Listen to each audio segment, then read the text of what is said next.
Hey there, you want to start getting some private pay clients or maybe move more of your clients to private pay, but you're just not sure how to deal with your client or potential client's reaction to your rate.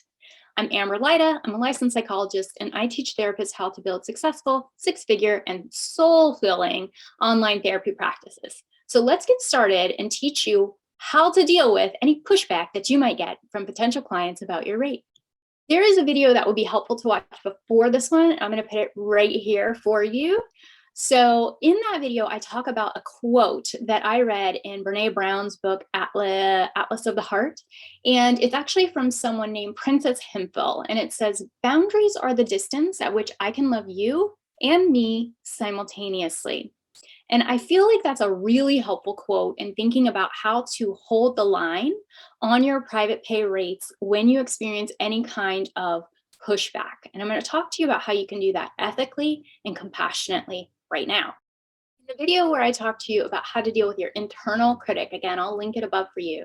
We talk about, instead of basing your rates on your worth, to base them on math and experimentation with the market. So you might want to watch that one first. And in it, I also share a really fun story about how I negotiated rates with my own therapist in a way that was compassionate and respectful to both of us.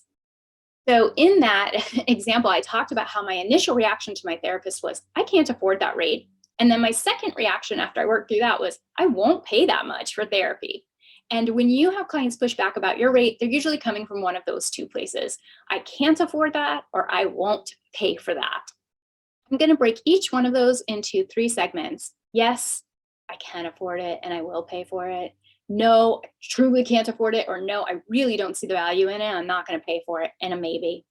With my own therapist, when I first said, I can't afford that rate, that wasn't true, but I didn't know it until I had been invited by him to go and do the math. So your potential client too might have what my therapist called a sticker shock reaction and have that feeling of, I can't afford that. When in fact, yes, they might be able to, and we can talk about how you can have that conversation, or just watch that video and you'll hear how my therapist had that conversation with me. Then the kind of mid position is maybe they can afford that rate. They just had the sticker shock, right? And then the last is no, they really can't afford that. That's just going to put them in a compromised position. And I have that conversation overtly with my clients. Listen, you're already stressed out. Things are not easy right now. That's part of why you're seeking therapy. The last thing I want to do is have you come into therapy and it be such a financial burden that it is adding more stress to your life than it's alleviating. So I'd much rather have you get connected with a therapist who is a match for you in all the ways we were a match, and also is a match for you financially. So let's talk about how to do that. So that's how I would have that conversation. I absolutely don't want to be adding to someone's burden. Now, a sneaky little trick that I teach my students inside of Step by Step and inside of Marketing Your Online Practice is the pause. So after you say your rate, sometimes if you're like me, what you immediately want to say is, but I can slide that fee. I could give you a discount. We could do a package rate. Like I'm immediately coming up with all these answers to a problem they haven't even said yet. And so I always teach folks to use the pause. The way that I teach you to put your rate into the conversation of the free consult creates a nice opportunity for a pause automatically. And in that pause, you just freaking wait. So we've listed a bunch of things, including the rate, and then say, do you have any questions about that? Keep your mouth shut and wait to see what they say. It is crazy to me and to the people that I teach how often they have nothing to say about the rate. We make assumptions because we might not be able to afford that rate yet, that they also can't, or we make assumptions that other people don't find therapy valuable when in fact they really do. So don't put your assumptions into the pause. Create the pause, allow them to have their response, and that gives you more information too to know where to go next. So again, they might say, yeah, I can't afford that. And I might have a direct conversation about, like, is that a sticker shock kind of reaction and we should talk about it more? Or is that like, hey girl, I've done the math. There's no way that I can do that. And that would not be healthy for me. And I'll literally say that. And then we can have a conversation about it. Now, the next one is, I won't pay that for therapy. Now, in this one, what's being said is, I don't value the therapy for that money. That doesn't mean they don't value you. It doesn't mean that they don't value therapy, but it may mean that the percentage of their income that would have to go to therapy, given what they're making, it doesn't make sense to pay more for them for therapy than they're paying for their mortgage, for example, right? Like it might just be math. It might not have anything to do with you. It might not have anything to do with their value around therapy. It might just have to do with the math of what percentage of their income that would be. And we want to be sensitive to that. So sometimes when they're saying, I won't, it's not that they can't find the money, but literally it would be like their car and their mortgage payment and then they can't fund their retirement, right? That might not be the situation that they want to walk into, in which case I feel mad respect that they know the math. And I'm like, okay, I totally get it. And so I might say, if they say like, I'm not paying that for therapy, I might say, I had the exact same response to my own therapist. So I feel you. Can you tell me a little bit more about that? Because I can help you find somebody that's a better match financially. And then I get to hear clinically what's going on for them.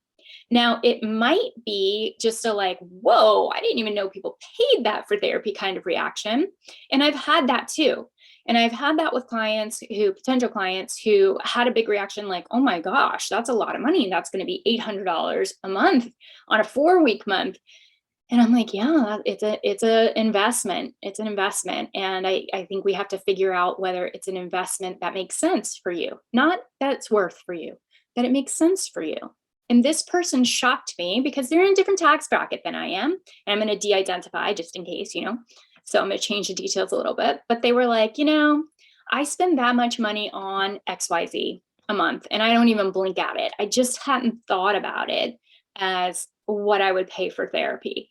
And honestly, this 20-minute consultation has been so helpful that obviously it's going to be worth it. My marriage is on the rocks. Obviously, I care more about that than most other things.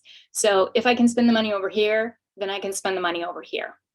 Then there are also those folks who aren't looking for a lot out of therapy. So maybe they're looking for more of like a phone a friend kind of situation. And they're not going to want to pay $250 a week for a phone a friend situation. They're willing to pay a copay of $20 a week, but that's it. And that's fine. We can be totally respectful about what is valuable to them. The important piece here is that we're having the conversation. So we create the pause so that we can give them some room. And then we have the conversation. So if somebody says to me, like, I'm not paying that for therapy, that's not the end of the conversation. I'm going to laugh a little bit. I'm going to relate a little bit. And I'm going to say, tell me more about what you're thinking. So I know exactly where you're coming from. And then I'm going to help you get connected with somebody who's a better match. And I would say probably 5 times out of 10, after that conversation, they ended up matched with me. So just have the conversation.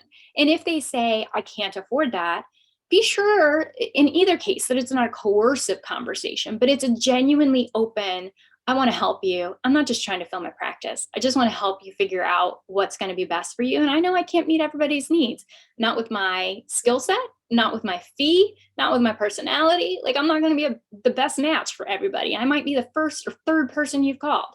So tell me all the things. Tell me what you're thinking about the fee, how much feels like you could reasonably pay and in a helpful way. It's not going to overly stress you out, but also is sort of matches what you think the work is worth for your life. And then let's see who we can find that's a good match for that. So we remove the ego out of the situation and we just come from a service-based place. Okay, I hope that was helpful, my friends. Let me know what you might want to hear from me next, likely about marketing, or if you're looking for online income outside of therapy, we can talk about that as well. Hope you have a beautiful day. Bye.